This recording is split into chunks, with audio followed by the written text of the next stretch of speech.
The interdimensional craft performed its decrescendo as it approached the distant planet of Duo.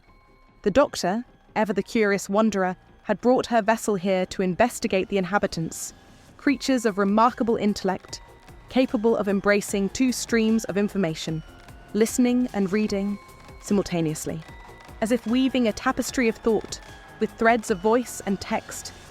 As she and her companion, Clara, emerged from the craft, they were met by a bustling conference hall, alive with the energy of both humanoids and their synthetic counterparts.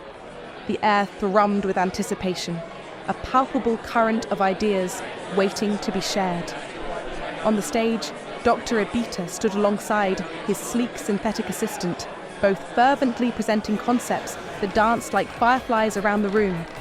Dense text sprawled across the screens behind them, a visual symphony that merged with the stream of spoken words, creating a cacophony of information that washed over the audience. The Doctor's eyes sparkled with wonder. Fascinating! Look at their capabilities, she marvelled, though the words themselves were lost in the whirlwind of sound and images that surrounded her. It was a chaotic tapestry, woven from threads of a familiar language, but a tapestry that neither she nor Clara could quite decipher, yet one that captivated all who were present. They stood at the edge of understanding, where the extraordinary met the incomprehensible, and the Doctor felt a thrill of anticipation. What secrets lay hidden in the minds of these brilliant beings? What discoveries would unfold in the moments to come?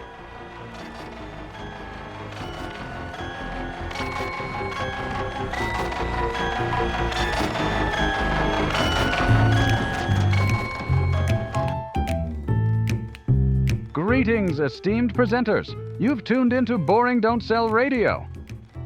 In a world where dull presentations are all too common, we're on a mission to help you transform your presentations from ordinary to extraordinary. Prepare to combat the mundane with insights that spark interest and ignite passion.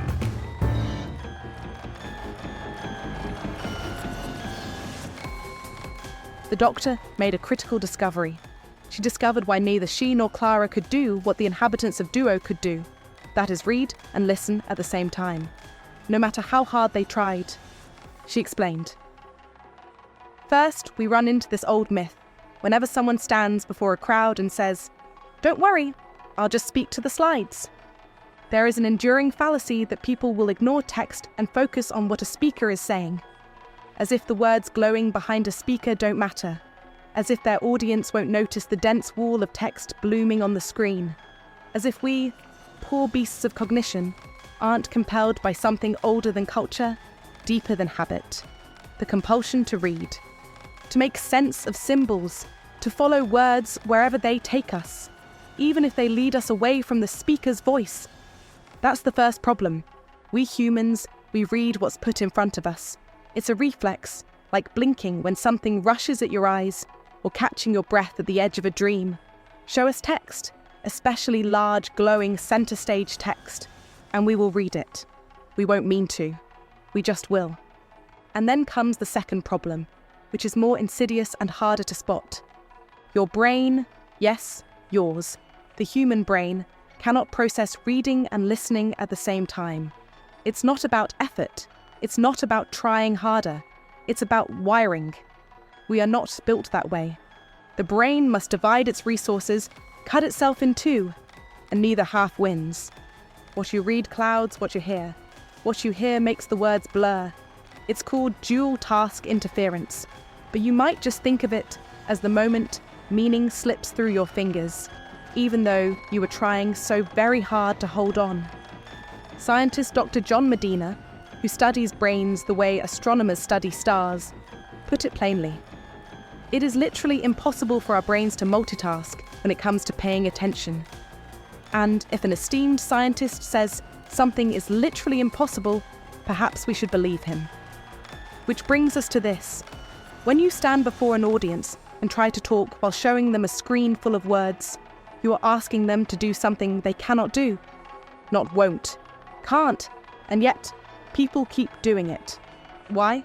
Because they've mistaken the slide for a page, because they think a glowing screen is a kind of book, something that holds the content. Because they forget that slides are not pages, they are not a book. They are windows. Windows into the world the presenter has crafted. And a window, my friend, should never be filled with words.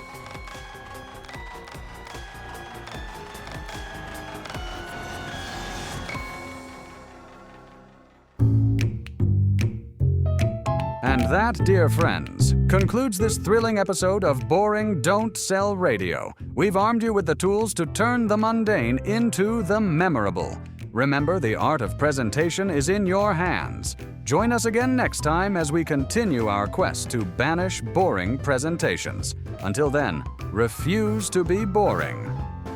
Joe's book, Boring Don't Sell, is available on Amazon. For coaching, consulting, or creating in presentation design or delivery, contact Joe via email at joepops@refusetoBeBoring.com.